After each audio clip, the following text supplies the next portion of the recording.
जी हाँ, आपने थंबनेल बिल्कुल सही देखा है। पेटीएम अब सच में बंद होने जा रहा है। पेटीएम के पेमेंट बैंक के अंदर जितनी भी सर्विसेज आते हैं वे सभी 29 फरवरी के बाद बंद हो जाएंगी। आपको बता दें कि आरबीआई की ओर से पेटीएम पेमेंट बैंक लिमिटेड पर बड़ी कार्रवाई की गई है। इस कार्रवाई के तहत पेटीएम पेमेंट बैंक की ज्यादातर सर्विसेज पर रोक लग गई है। वैसे तो आरबीआई का फैसला 29 फरवरी के बाद लागू होगा, लेकिन इससे अब करोड़ों पेटीएम यूजर्स के मन में कई तरह के सवाल चल रहे हैं। पेटीएम ऐप के एक नॉर्मल यूजर को भी इस फैसले से बेचैनी है, लेकिन हम पेटीएम से जुड़े आपके हर कंफ्यूजन को दूर करेंगे, तो इसलिए आप इस वीडियो को पूरा जरूर देखें। तो चलिए शुरू करते हैं। तो आपकी जानकारी के लिए बता दूं कि दरअसल रिजर्व बैंक ऑफ इंडिया ने पेटीएम पेमेंट बैंक लिमिटेड को किसी भी कस्टमर अकाउंट, प्रीपेड वॉलेट और फास्टैग वॉलेट में 29 फरवरी 2024 के बाद डिपॉजिट्स या टॉपअप एक्सेप्ट नहीं करने का निर्देश दिया था। अब यहाँ पे आरबीआई का कहना है कि पेटीएम पेमेंट बैंक लिमिटेड ने हमारी बहुत सी पॉलिसी को वायलेट किया है और हमारी किसी भी ऐसी कंप्लायंस जो होना चाहिए एक बैंक की वो फॉलो नहीं करते।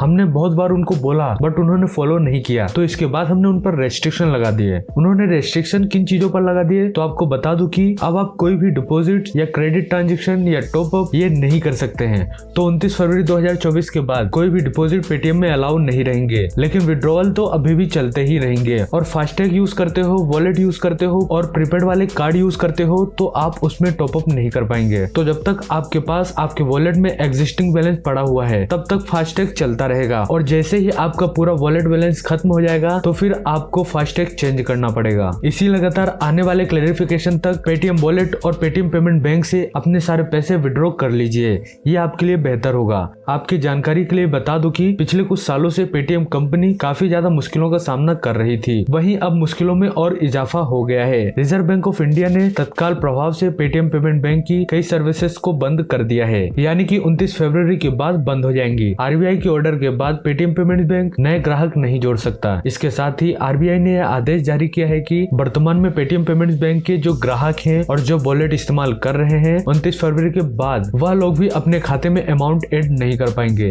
आइए जानते हैं मौजूदा ग्राहकों पर इनका क्या असर पड़ेगा। आरबीआई द्वारा जारी किए गए आदेशों के अनुसार अब पेटीएम का पेटीएम पेमेंट बैंक नए ग्राहक नहीं जोड़ सकता है। हालांकि इसको लेकर आरबीआई ने यह साफ किया है कि जो मौजूदा ग्राहक हैं वह फिलहाल 29 फरवरी तक वह पहले की तरह ही अपने अकाउंट को पूरी तरह से इस्तेमाल कर सकते हैं। यानी पेटीएम के द्वारा अगर कोई सुविधा आपने ले रखी है जैसे फास्टैग, कॉमन मोबिलिटी कार्ड या पोस्टपेड लोन, तो आप उस सर्विस का इस्तेमाल कर सकते हैं, लेकिन इसके बाद पेटीएम द्वारा किसी भी सुविधा को आगे इस्तेमाल नहीं किया जा सकेगा। यानी कि 29 फरवरी के बाद आप ना तो FASTag, common mobility card recharge कर पाएंगे और ना ही अकाउंट से लेन देन कर पाएंगे। इसलिए अगर आप इन सुविधाओं का लाभ ले रहे हैं तो 29 फरवरी तक इनका पूरा उपयोग कर लें। पेटीएम पर आरबीआई के एक्शन का असर गुरुवार को बजट वाले दिन उसकी पेरेंट कंपनी 197 कम्युनिकेशन के शेयरों पर भी दिखाई दिया है। जैसे ही स्टॉक मार्केट ओपन हुआ तो पेटीएम शेयर एकदम से टूट गया और उसमें 20% का लोअर सर्किट लग गया। मार्केट में कारोबार खत्म होने पर ये 609 रुपए के स्तर पर बंद हुए। शेयरों में आई भारी गिरावट के चलते कंपनी का मार्केट कैपिटलाइजेशन भी गिरकर 38,670 करोड़ रुपए रह गया और पेटीएम के शेयरों की लिस्टिंग डे के साथ नुकसान झेल रहे इन्वेस्टर्स की मुसीबतें एक बार फिर से आसमान पर पहुंच गई हैं। आपको बता दें कि गुरुवार को 20% टूटने के बाद पेटीएम के शेयर शुक्रवार को खुलते ही धराशायी हो गए। पेटीएम की पेरेंट कंपनी 197 कम्युनिकेशन के पेटीएम शेयर में लोअर सर्किट लग गया। कंपनी का शेयर मार्केट ओपन होने के साथ ही 20% टूट गया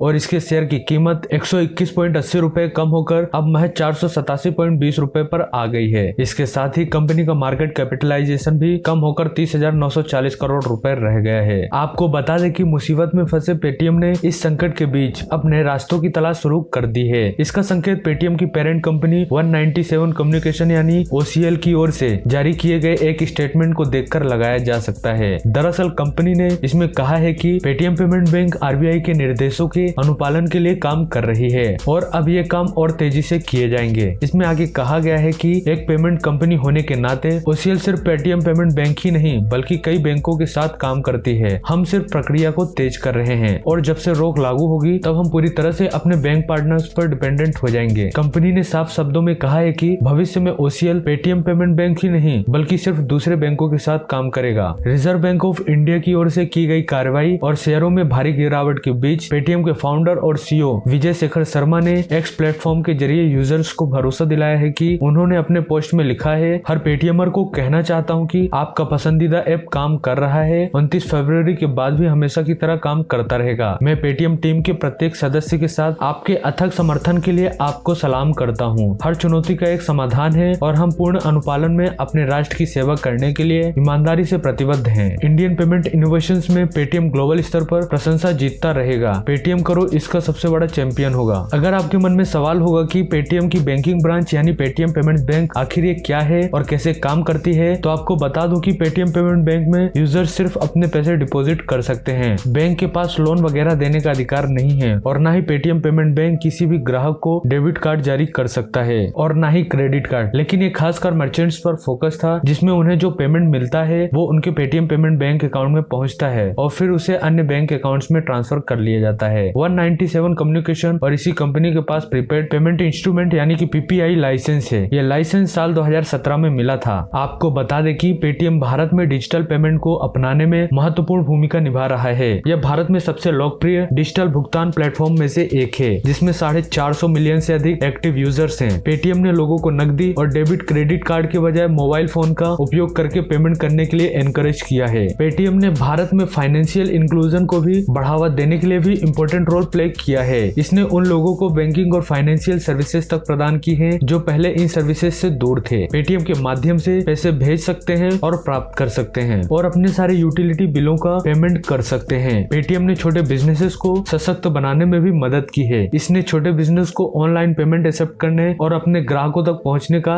एक आसान और किफायती तरीका प्रदान किया है। पेटीएम के माध्यम से छोटे बिजनेस अब अपनी वेबसाइट या सोशल मीडिया पेज पर पेमेंट एक्सेप्ट कर सकते हैं। पेटीएम ने भारत में गवर्नमेंट सर्विस के डिजिटलाइजेशन में भी योगदान दिया है। इसने सरकार को विभिन्न सरकारी सेवाओं को ऑनलाइन प्रदान करने में मदद की है, जैसे कि बिजली का बिलों का भुगतान, पानी के बिलों का भुगतान और टिकट बुकिंग, जिसके कारण पेटीएम के माध्यम से नागरिक अब घर बैठे ही इन सेवाओं का लाभ उठा सकते हैं। तो दोस्तों, आपको सिंपल भाषा में बता दूं, आप पेटीएम को फोन पे या गूगल की तरह ही यूज कर पाएंगे। लेकिन पहले जो आप पेटीएम के एक्स्ट्रा फीचर्स को एंजॉय करते थे, जैसे कि पेटीएम वॉलेट या पेटीएम पेमेंट बैंक, अब आप उनको नहीं यूज कर पाएंगे। तो दोस्तों, आप सभी इस बारे में क्या सोचते हैं? आप अपनी राय हमें नीचे कमेंट बॉक्स में फिल करके जरूर बताना और वीडियो अच्छी लगी हो तो वीडियो को लाइक और शेयर करना। Thanks for watching.